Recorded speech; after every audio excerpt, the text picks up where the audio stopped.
attempted to put my fire out, um, and ultimately placed me in a position where I couldn't move past difficulty um, when things started to get hard. When it came to developing my skills, when it came to being an athlete, when it came to being a performer, I often found myself with a lack of confidence. I found myself having the skill, but not having the confidence to follow through and get myself to the next level. And so, one experience that I had in my childhood was, um,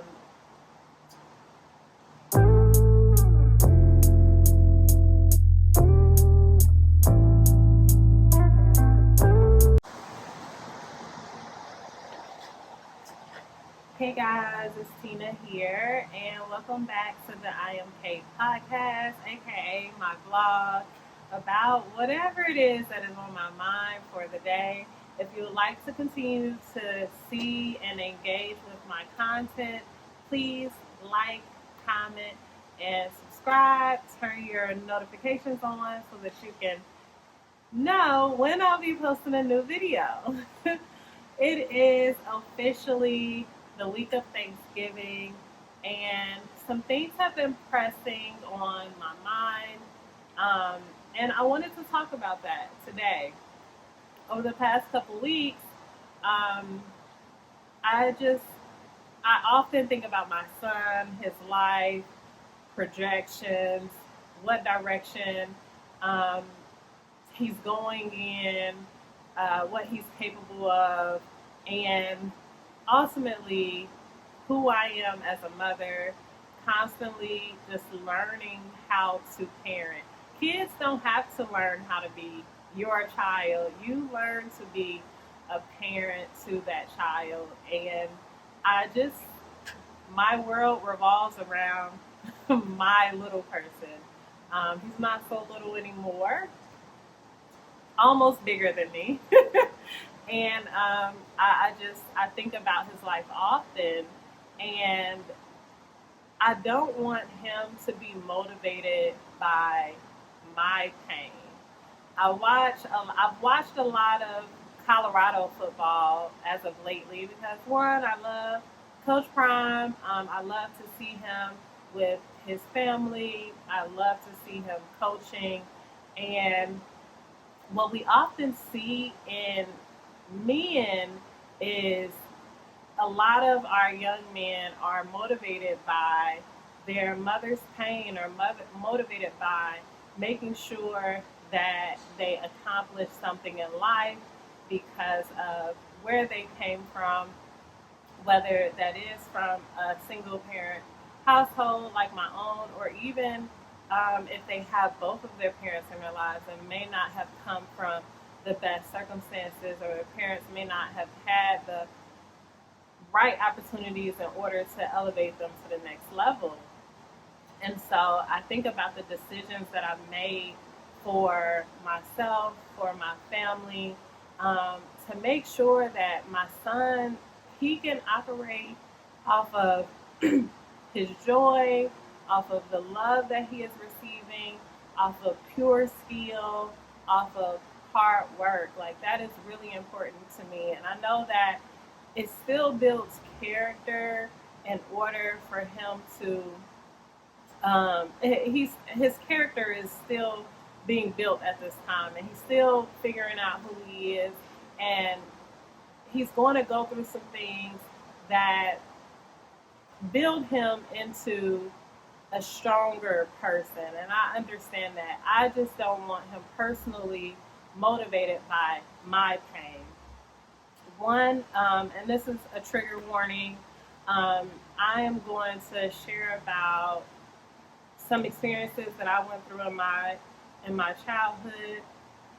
Trigger warning, if you want to start the video here, if you want to continue on, I just want to alert you of what direction this video is going to go in.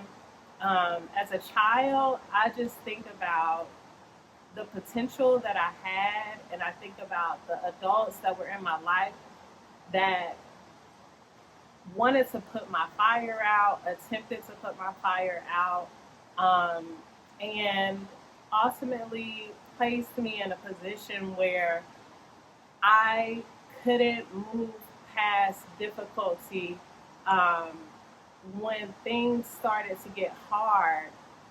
When it came to developing my skills, when it came to being an athlete, when it came to being a performer, I often found myself with a lack of confidence. I found myself having the skill, but not having the confidence to follow through and get myself to the next level. And so, one experience that I had in my childhood was um, a lot of times I would be home. I would get home before my brother. My brother is 4 years older than me. I would get home from school before him, and I would go in my grandmother's room. I always sat in her room after school because I would watch her TV.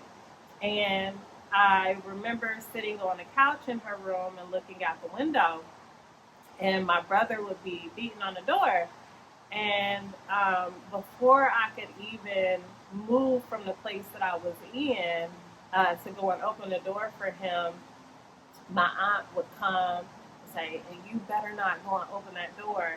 And I would just hear him banging on the door, "Tina, Tina, open the door, Tina, Tina, open the door."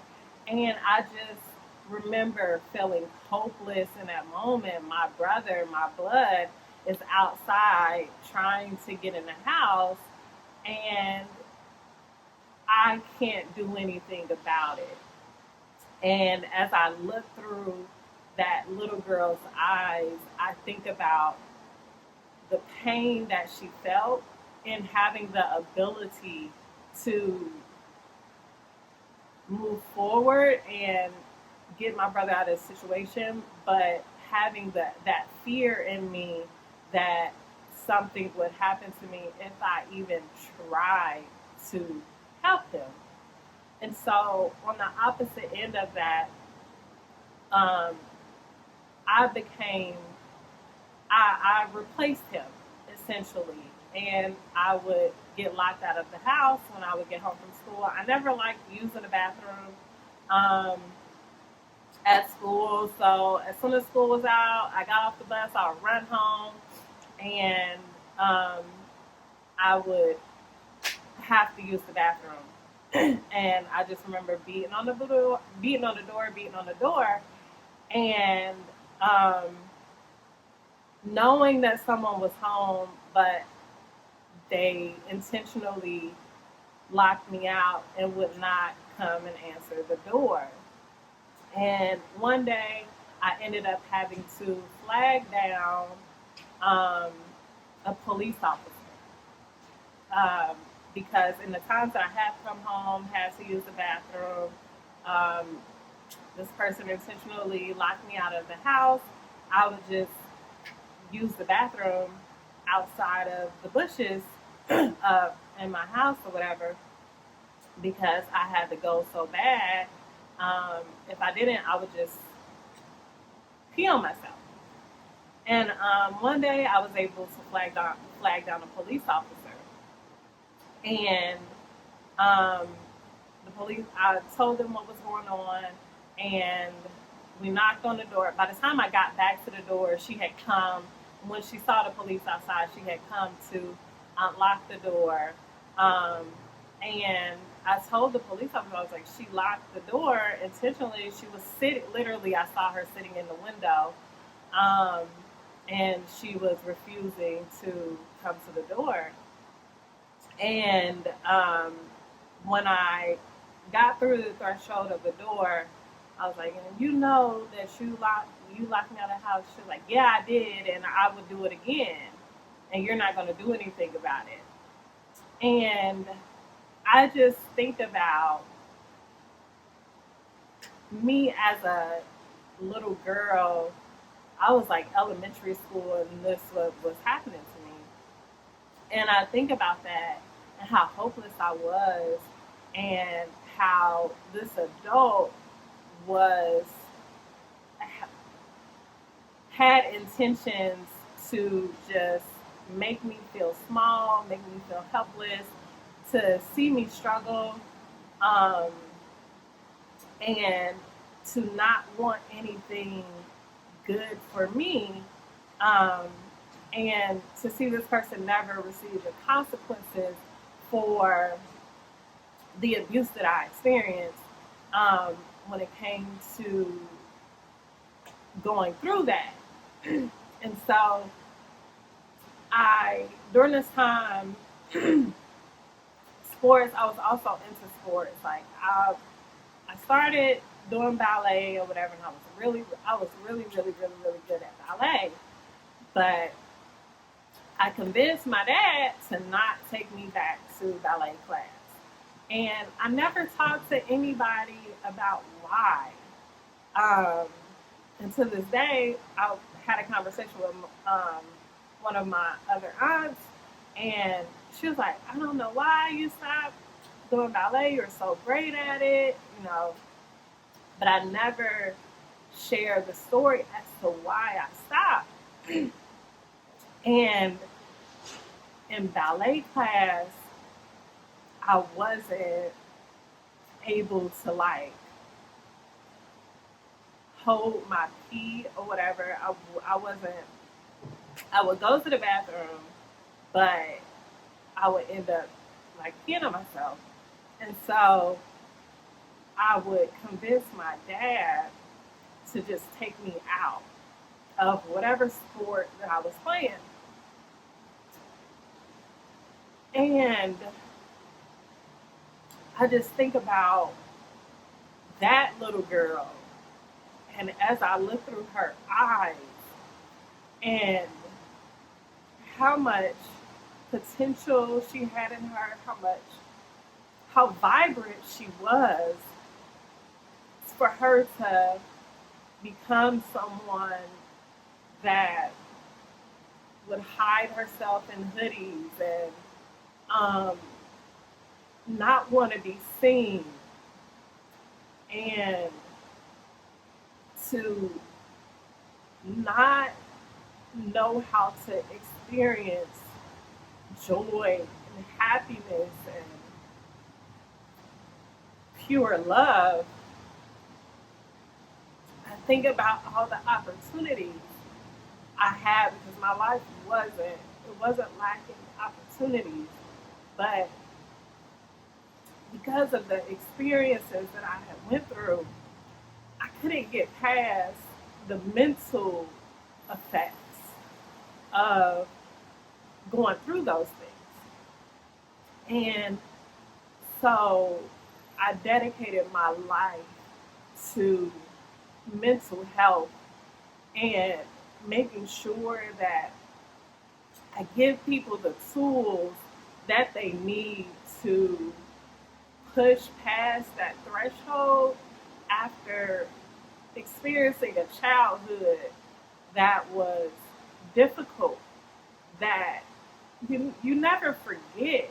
Like, you'll never forget the experiences that you went through, the challenges that you had, the people that created obstacles for you in your life, and how you became the person that created those same obstacles because you weren't able to build up your mental strength, your emotional strength to keep pushing forward with what you have, not knowing what you have, not knowing or understanding your potential, not knowing that you have everything that you need to be great, to be successful, to be the greatest.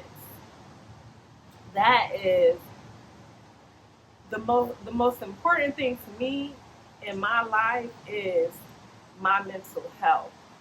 Anything for my I will do anything and everything to protect my mental health, while also as an adult you still battle your childhood because those experiences molded you into who you are. And so when you see yourself making it to that place again where you're giving up, where you're not feeling strong, you have to use your tools in order to get up and go every single day. And over these past couple of years taught me how to fight and taught me who I was as a fighter because for me, I used to just be the type of person where I just kind of move on. I move on from what is happening. I just move on. And I wouldn't fight even when things required for me to be a fighter in that moment. I wouldn't.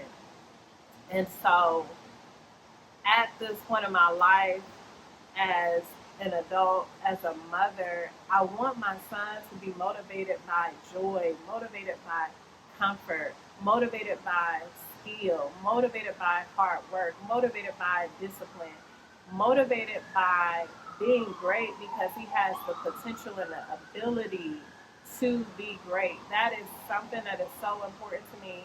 And I just wonder what the world looks like when it's full of people that are motivated by love. Because so many of us are motivated by hardship, by the difficult things that we go through, by um, just being an overcomer. At the end of the day, I know that personally I am a change maker. I have made a difference in the lives of so many people. Um, my world, so many people in my world, the people that I come across, I get to make a difference in their lives, and that is so important to me. So many people want to be the king of the world, but you have a world of your own, and it is up to you to make a difference and to impact the world that you exist in. And this is why whatever my son is interested in, I'm interested in. I'm watching it every single day. I'm obsessed with it. I'm learning what do I need to do to make him better, to help him become better, to give him an opportunity, to provide him with options that are available to him. Those things are so important to me, and that is just who I am as a person. So I hope that today's message encourages you to unpack some of those things that happened in your life and being open and sharing your story with somebody, going back to pinpoint what was that experience that you had that kept you from moving past your threshold, kept you from reaching that next level. What part of your life, what happened that made you give up, that made you into a quitter, that made you into a person that is hopeless? What experiences that you that have dimmed your light, that have snuffed out your fire?